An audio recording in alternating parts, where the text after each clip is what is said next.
Hey everyone, Selman here from WynnStrength.com, bringing you the last day of the 12th week of the training vlog. Today is wrapping up with some accessory versions of the squat, bench, deadlift. Again, if you've been following along, we're reaching that tail end of the training program, so we're really focusing on driving up those 1 rep maxes and really reducing volume and frequency and tonnage, and really just focusing on intensity. So what's happening today is we'll be starting off with pin bench pressing. I'm actually doing that as a first movement today rather than the squat, and that's in an effort to overcome the shoulder pain and shoulder injury management that I've had to do for the last half of this program. If you're not aware, the low bar back squat seems to aggravate my shoulders. It's something that I'm trying to rectify, but the biggest fix I found is using the safety squat barbell, but I am wanting to test my 1 rep max with a straight barbell. So again, strength is specific. I am trying to use the straight barbell a lot more, and that's been causing some issues with my shoulders, manifesting in some pain in a bicep, and up here as well. It feels generally weak here. In the meantime, what I'm doing today to try and stop that is starting for the bench press, so we're not aggravating the shoulder joint in this little session. Now, it's already been aggravated from weeks of accumulation of this pain source, but we're going to try and stop that and try and mitigate that today, see if it helps in any way, shape, or form, so we can try to get back to benching some heavy singles. Previous weeks I've been prevented from lifting this heavy single just because my shoulders and arms don't feel up for it. So we're going to open up with some bench pressing today, with some pin bench pressing, nothing crazy, for a heavy single and a couple of back off sets. So we'll see if changing up the order of the exercises is going to help. If not, we're just going to be stuck with doing a couple of weights that aren't exactly near maximal and not part of the plan. But in any case, that'll follow up with some pin squats with the SS yoke barbell, and then just wrapping up with some deficit deadlifts. So that's it. Pretty simple program again. Just 3 movements today, really low volume, really low tonnage today, but we're going to hopefully elicit some gains in that 1 rep max strength. So here's the rest of the workout.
Okay, so we just got done with our bench pressing for the day. We hit 285 for our top set, and then we did some back off sets at 255 and 245. Nothing crazy. Again, not making any advances here, but I think pushing the bench press first helped mitigate some of that little bit of pain that I'm experiencing. I still felt a fair amount of pain in the inner bicep, but we kind of pushed through it. And that's really what held the RPE back. It wasn't really a strength issue. It was the pain sensation I was feeling in the shoulder and in this whole entire arm section here. So it kind of sucks, but again, we're able to push through it. We're hitting relatively medium weights. So we're about 30 to 40 pounds off the 1 rep max that I think I'd be able to hit on a pin bench press. And then for those back off sets, probably 20 to 30 pounds off that based on previous weeks. advances. So maybe the reduced volume will help mitigate that in the future. But again, it's not looking promising. For bench press results, the arms are really not liking the low bar back squat there, but we'll fight through it. We only have a couple more weeks to go. So with that in mind, we're gonna wrap it up with bench press. We'll move on to some pin squats with the SS yoke barbell. Again, switching over to that SS yoke barbell to help mitigate some of that pain. Spent months squatting purely with the SS yoke barbell and no shoulder issues popped up. So I'm pretty sure I can safely assume that the low bar back squat is a problem here. Might have to change up that low bar back squat in the future, but again, not really the point now, so we're gonna try and fight through with what we have. So yeah, here comes some squatting.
Okay, so we just wrapped up with our pin squats with the SS yoke barbell. Trusty yoke there, saving the shoulders. If you have any shoulder pain, I highly recommend picking up either the SS yoke from Elite FTS or some other safety squat barbell variant, just because I think it does do miles for shoulder pain management, shoulder injury management, especially if it's caused by that external rotation of the shoulder blades. That can be a huge factor. It might not be the bench press. I've noticed when I bench press a lot but as long as I squat a lot with this guy, no shoulder pain whatsoever. So I think if you're experiencing shoulder pain and can't quite pinpoint what it is, if you think it's the bench press, see what happens if you mix it up with the safety squat barbell, just because I think that's going to be a huge key in mitigating that pain. As far as the actual pin squat performance today went better than last week. So we had 10-pound increase in a 1 pound in a 1 rep max, and then 10-pound increases in a back off set. So I'm happy with that result. Making some progress there. Again, no pain, so nothing really to get in the way of that. I did throw on some knee sleeve just because I do find that to just warm the knees up a little bit and make it a little bit more comfortable. I did perform this in flat shoes, minimal shoes, for no other reason than I'm just wearing them, so I don't think it makes that big of a difference, especially when it comes to the accessory movements. Now, if it's your competition style squat, definitely practice how you want to perform. So if you compete or you want to perform in the heel shoe or the flat shoe, do your competition variant in that. But for the accessory movements, kind of mix it up a little bit if you want. If not, doesn't really matter. Now we're going to move on to some deficit deadlifts, and that'll wrap it up for today.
Okay, so that'll wrap up the last day of week 12. We're able to hit 405 pounds for a set of 4 on the deficit deadlifts.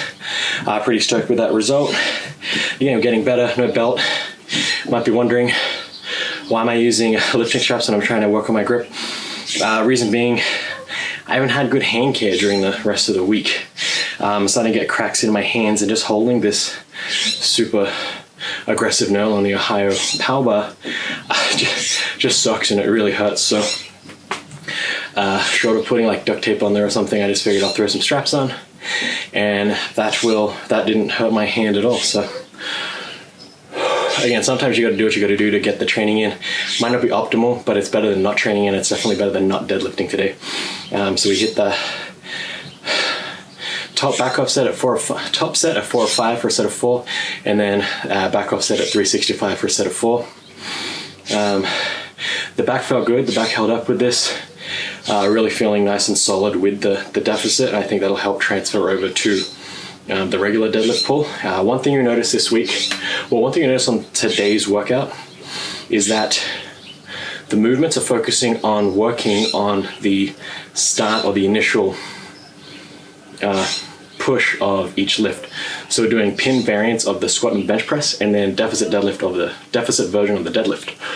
What the pin variants will do for the squat and the bench press is remove that stretch reflex and any momentum, any bouncing, any rebounding, anything like that that you might be able to achieve without having the pins there. So if you're really explosive, you've really got that technique down where you can really take advantage of the stretch reflex momentum at the bottom of a squat or a bench press, then you're going to take this will take all of that out and really focus you to drive from a dead stop, much like how a deadlift is obviously a dead stop, hence a deadlift.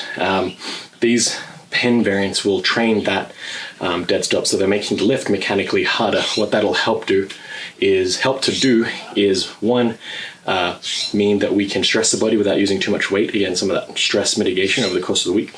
But more importantly, what it's going to do is train the body to lift a weight from a dead stop. So when we're mechanically disadvantaging the start of a lift, it's going to make the regular start of the lift, so when we have the ability to rebound off the bottom and to utilize that stretch reflex, it's going to give that factor a lot bigger of a return, because now we've trained a dead stop. Now we're going to get that running momentum out of it. So now we're going to combine those two, and that'll really help bring that lift up when we hit that bottom part of a squat, generally the hardest part of the squat. So you don't want to get buried in the hole. The way to train that is to fight from the bottom of the hole up.